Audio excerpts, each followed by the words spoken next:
He's a president. He knows that you cannot pass a GAA without with a blank.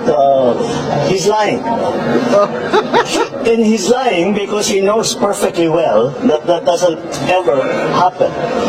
Nag-iinsulto ka with a smile. He's lying. The question should be, does the General Appropriations Act contain appropriations which are not programmed or parts of which unsigned by PBBM? The palace says it's not true. The best evidence is the document itself. Media should therefore examine the document. Sabi ni Panelo, hindi raw pwedeng sabihan si Digong na fake news peddler. Bakit daw? Kasi nagre-react lang naman siya sa sinabi ni Congressman Ungab. Tingnan nyo kayo, napakawalang hiya nyo talaga. Kakampi nyo, nilaglag nyo. Kaya lang nyo mga kotsero, it's not worth supporting the Dutertes kasi ilalaglag ka niyan. O ngayon, pinasang ngayon niya responsibilidad sa media. Kayo naman mga taga-media, pag-aralan nyo na maigi yan. Pahiya kasi.